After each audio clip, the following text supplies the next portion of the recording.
friends. This is your host, Aslan. Today, let me start with my little spiel. Welcome to Aslan Speaks, episode 27. And we're going to discuss yoga.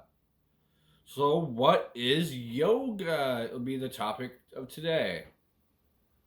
The reason I wanted to bring up the subject of yoga is because throughout my years of research and all the books that I've read and all the documentaries that I watched and just all the knowledge that I sought out in the spirituality and in enlightenment, I kept leading me towards one place. And that kept leading me in one direction. That direction was India. I kept hearing and seeing stories of these yogis who could do amazing things. Not only could they do amazing things, but some of them, when they spoke, it was like they acquired like sacred knowledge or hidden wisdom. They were very insightful. So, like me growing up in Christianity, I thought yoga was part of Hinduism. So because it was a different religion, or yoga was part of a different religion, I put no stock in yoga. I, didn't think about it. I pushed it off because it clashed with my Christian beliefs. I thought, it's part of Hinduism. It's another religion. I'm not going to get into yoga because it clashes with my pre-programmed beliefs growing up. But as I sought out the path of enlightenment, I discovered that path led me over and over again to yoga. Yes. So like when I was seeking out, so I'm still searching out wisdom and knowledge and enlightenment, but throughout all the years of my research, it kept leading me to yoga. So what is yoga, right? Well, I'm sorry if I make or butcher this person's name. His name is difficult for me to say, but this is the word from the words of Sadhguru. I'm not sure how to say that right. For all the things that humans can be or can do, why do they choose yoga?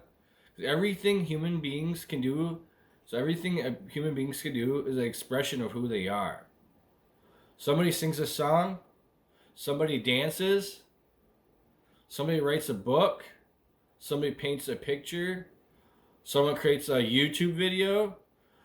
Whatever else they do or whatever they do is an expression of who they are. So this video right now is an expression of me. Expression of Aslan. You may be conscious of it, or you may not be, or you may be unconscious.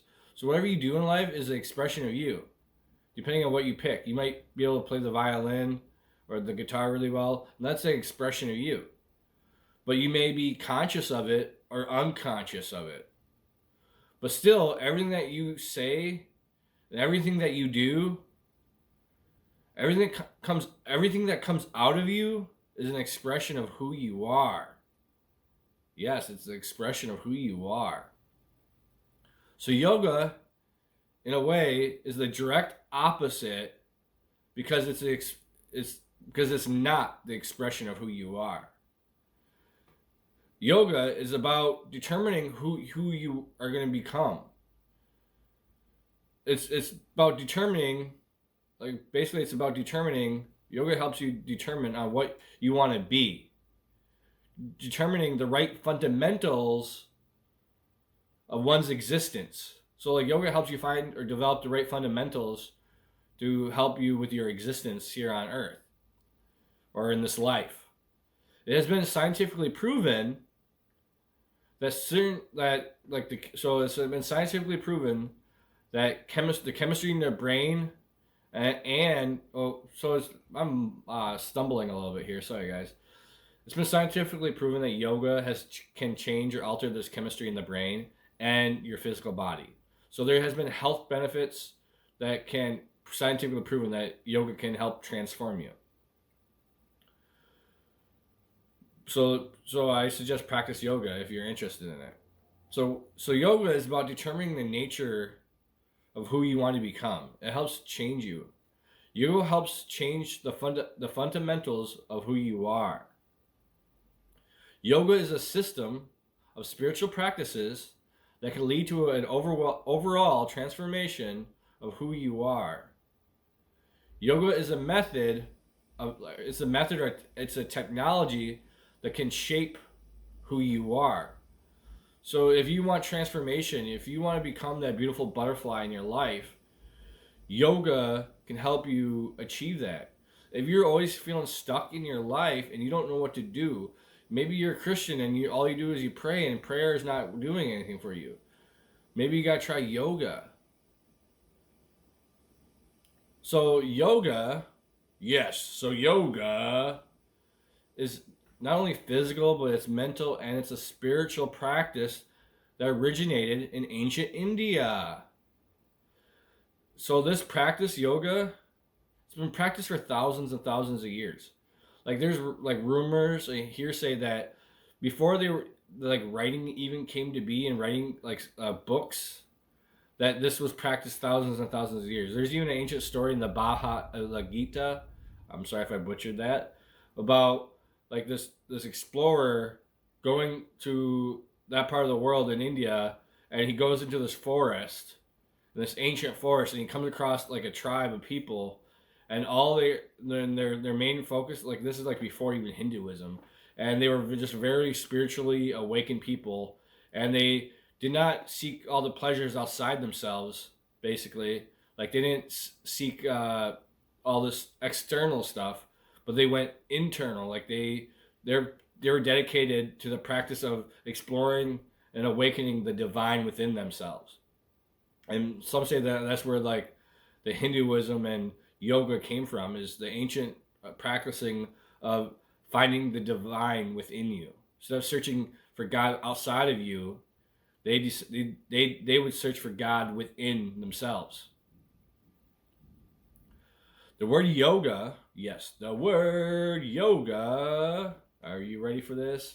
The word yoga in Sanskrit means to yoke. And what is like yoke?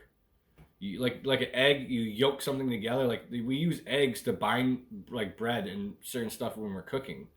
Just so it's the pride of Sanskrit meaning to yoke or to unite. To unite, to become one. Yoga means to become united, to become one. Maybe that's to become one or united with the divine within yourself. Yoga aims to create union between the body, mind, and spirit, as well as between the individual self and the universal consciousness. So I had another video earlier on this channel, so if you're curious about it, I have a video all about mind, body, and spirit. It's all about finding the perfect balance, because when you're out of balance or when you're out of tune with yourself, it could cause a lot of havoc. Well, yoga can help you bind all three parts of you, the mind, body, and spirit, and help you not only with your individual self, but help you become one or united, or to yoke yourself with the universal consciousness, to become not only conscious of yourself, but tap into universal consciousness. Yoga practices tend to bring out union to neutralize the ego.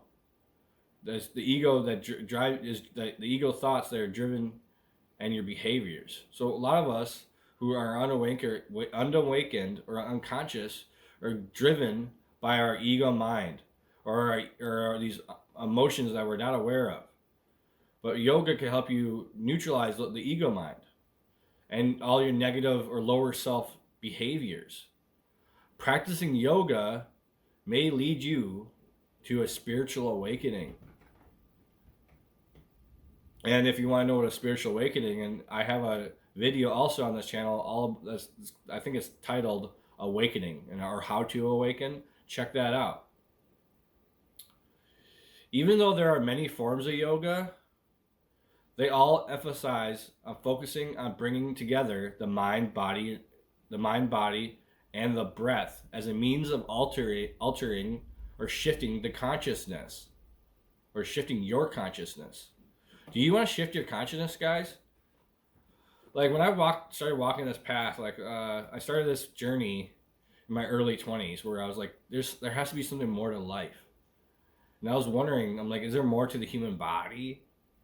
Is there untapped potential in me or in my body? Or and so I started studying meditation and yoga and all these other spiritual truths, and it led me to yoga basically and how you have to master the mind and body and spirit and your breath. Breathe in the divine. You know, uh, so it basically yoga helps you shift your consciousness and helps you alter your energy. So here is, you ready for this? Here is an eightfold path to practice. So like this path of yoga is known as the 8 limbs of yoga. The path offers a guide to individuals who are dedicated to creating a union between body, mind, and spirit. Are you dedicated to creating a union between mind, body, and spirit? Are you? And yoga is not for everybody, guys. You gotta find your own path. But if you're tired of like having shortcomings in your life, or you're always seeking out more spiritual truths, and then you dedicate it like a month or two, and then you fall off, and then you get caught up in your old way of life, maybe try yoga. Yoga is like a discipline that helps you helps you create a union between your mind, body, and spirit. Helps you tap into the universal consciousness. So each of these 8 limbs offers a means of living with more integrity, self-discipline, respect for nature, and connection with the spiritual aspects of life. That kind of sounds pretty cool, right? Better integrity, more self-discipline, learning to respect nature, and the connection between life and the spiritual, or like spiritual connection with life. These 8 practices are intended to be carried out in a holistic and integrative manner. Yes. And now I'm gonna say the 8 limbs. So I'm gonna say I'm gonna mention the 8 limbs of yoga. And I'm sorry if I butcher the names of it, because I can't speak that language very well. So I'm gonna read it the best I can. Number 1, yamas. 5 universal ethical and moral observations to live by. Nonviolence, truthfulness. Yeah, that's a crucial one. Truthfulness. Not non-stealing, consequences, and non-consciousness. Yeah, sorry guys. Number 2, niyamas. 5 spiritual and self-disciplines of observations. Cleanliness, contentment, spiritual austerity, study of scripture, and the surrendering to God. Number 3, asanas. Physical postures, originally intended only for seated meditation, but more recently adapted to encompass all physical yoga practices. Then this is one of my favorites, pranayama. They're breathing exercise to control the flow of prana, the vital life force. Prana is your energy. It's the divine spark in you, and your breath helps control it. Helps activate it within you. Pratyahara, number 5, is pratyahara, withdrawal of all the senses. Number 6, dharana, single pointed concentration. So when you're practicing yoga, you got this fixed focus on a single point of concentration. May it be on your breath, maybe be on a certain chakra. Number 7, dhyana, meaning meditation. And meditation, guys, I'll repeat it over and over. It's one of the reasons I'm so far in this path is because I added meditation to my daily routine. It's very important. Out of all these 8, if you just add meditation, it will change your life. And lastly, number 8, samadhi, the liberation or blissful union with the divine. So when most all the practices of yoga, wherever they may be, because there's many of them, they all want to reach samadhi, enlightenment, to become one. The story of Buddha, when he meditated against that tree for days upon days, he reached samadhi. He became one. He reached enlightenment. So the goal of the yoga, these spiritual practices, helping them, making them the union mind, body, and spirit, is to ultimately reach samadhi, to become one. Even in the Christianity, some say that samadhi is heaven. To reach heaven is to become one with the self, to become one with Christ consciousness. To reach heaven is with the mind, body, and spirit within yourself. So that is the 8 limbs of yoga. And if I'm butchered the saying of it, I'm sorry, guys. I'm not fluent in some of the words that are used. But here is also, so I said the 8 limbs of yoga, but here are the 4 traditional practices of yoga. So if you start researching yoga, these practices will come up. They're the most known about.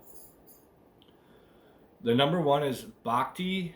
Bhakti is like devotion. So whatever you do, you're like devoted to it, like in like a spiritual manner. So if you play the guitar really well, you're devoted, and you reach enlightenment through your devotion. Number 2 is karma yoga. It's like action, selfless service. It's like taking actions and being a selfless service. So whatever you do, you try to do it in a loving, positive, selfless service and not being attached to things. And the third one is Yarnana. Sorry if it messes that up, guys. It's hard to say some of these words. And that is the knowledge and self-study. Like basically, just through researching and reading spiritual scripture with your focus and devotion, help you reach enlightenment. And number 4, the Rajas. And that is self-discipline / practice. So it's a Raja yoga, whereas whatever you do, it's like you got self-discipline. You discipline yourself and whatever practices you do. Maybe even just sweeping a broom. You're sweeping a broom, cleaning the floor, and that's being like and focusing you and helping you to reach enlightenment or samadhi. By just sweeping the broom and mastering your breath work. There's so many yogas out there, guys. I will talk about the 2 that I like to use and that work best for me. I'm still a novice at this, guys. I've been practicing this stuff for years upon years. Because yoga is not for everybody. And for me, practicing yoga, I'll do it for a couple days or a couple weeks, and then I'll fall off. And it's hard to stay on that path. You gotta find what works for you. So I like to practice Kriya Yoga, and I also practice Kundalini Yoga. So basically, Kriya Yoga is for all those people who do not want to do all those crazy postures, like walking, standing dog or whatever, arching your back and doing all those crazy postures. So Kriya is like a little bit easier for a person to do, and Kriya is basically like a yoga based off of your breath work. You could do majority of Kriya just sitting in a chair. So what is the meaning of Kriya Yoga? Kriya Yoga is often referred to as the yoga of action and awareness. It is an ancient meditation technique that uses pranayama, breath work, mantras and chanting, and mudras, spiritual hand gestures, to rapidly accelerate spiritual growth. The ultimate goal of the Kriya practice is to achieve spiritual awakening or enlightenment. AKA enlightenment is samadhi, or in Christian tales or Christianity, it could be reaching heaven. So Kriya is basically learning how to basically master your breath to reach altered states. And believe me, guys, I've done a lot of the Kriya breathwork stuff, and it definitely does do something. I can't explain it. It might work differently for you than it does me, but it is powerful stuff. So the other one I want to talk about is Kundalini Yoga, and this has been really famous here in America, where a lot of people came out like famous yogis in California started this Kundalini yoga in California and spread all over. So Kundalini yoga is a combination of movement, breath work, pranayamas, meditation, chanting, and chanting. Its goal is not only to make the body stronger and more energetic, but also to increase your level of self-awareness and consciousness. That's the goal, guys, is to increase your self-awareness and your consciousness, to tap into the divine, to be more in tune with yourself and the universal consciousness. The Kundalini is untapped energy coiled at the base of the spine. That this energy can be drawn up through the body, awakening each of the 7 chakras. Full enlightenment occurs when this energy reaches the crown chakra at the top of the head. So a lot of Kundalini yoga is known for awakening the Kundalini, the dormant energy in your body. And by doing that, you guys raise that energy up through the chakras until you get to the crown. And then a lot of people say when they do it, it's just mind blowing. And then they tap into, they're able to tap into psychic abilities or their dormant abilities, or see into like the astral plane. There's many stories about Kundalini awakening, my friends. So I want to talk briefly about awakening the Kundalini energy, or even Kriya Yoga, or even practicing yoga. If you're a novice and you don't know what you're doing, it's better to like go to somebody who knows what they're doing. Finding either a guru or a master or a yogi, and help them teach you a little bit, so that because sometimes when you awaken immaturely, or when you have a spiritual awakening and you don't know nothing about it, or when you awaken that Kundalini energy, or awaken all the 7 chakras, it's so powerful and intense that it could cause damage to you, or it messes up with your psyche because you're not ready to see. You haven't done the spiritual work on your body, physically, your mind, body, and spirit, and you awaken all that instantly, and you're like, whoa, what's going on here? So sometimes it's better to take it slow and learn from masters or somebody who's more experienced, and then also work on yourself. You have to build up your body, your mind, and your spirit to reach different stages of consciousness. Because if you jump from stage 1 to stage 4 instantly overnight, you can have mental breakdowns. And I've heard stories of people who were institution, I can't say that word, were hospitalized basically because they awakened their Kundalini or had a great spiritual awakening, and they thought they were going crazy. So take your time, don't rush into it, and be aware of do your research first. Know that, that sometimes this path is not for everybody. Or it is for you. You gotta listen to your discernment or your soul. But most of all, when you practice this stuff, be cautious a little bit. But in the end, it'll help you reach enlightenment and spiritual truths. And lastly, I want to say this: I'm not an expert on yoga. I just went through studying all this spiritual stuff and trying to walk my own path of enlightenment. I just came across yoga all the time. And followed all these amazing yogis in India who had so much insightful things to say. So I started practicing Kriya Yoga and the Kundalini Yoga. Do I do it every day? No. But I do meditation every day. I do try to work on my breath work. Pranayamas, breath work. Mastering the breath. If you master your mind and you master your breath, you master your world. So I just want to leave a little food for thought about the yoga and see what you guys think of it. Because most people, they hear of yoga and they think, oh, it's just that weird practice where people do different postures. But it's not all about the postures. It's about awakening the energy in your body. It's about releasing certain energy, because certain energies can be negative energy in your body, and doing like the physical yoga practices can release that negative energy in you, but also bring up the positive energy in you.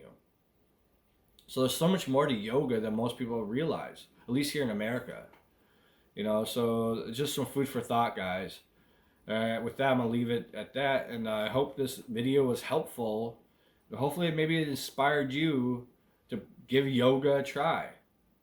And how do you find yoga? Like, If there's not like a yoga center near you, or it's far away, or it's inconvenient for you to drive 20 minutes to find like a yoga studio or somebody teaching you yoga, then what I do is I went on YouTube and I typed in how to do Kundalini yoga for beginners, Kriya yoga for the beginners, and I started doing my own research and I started practicing at my house, watching a video off the television.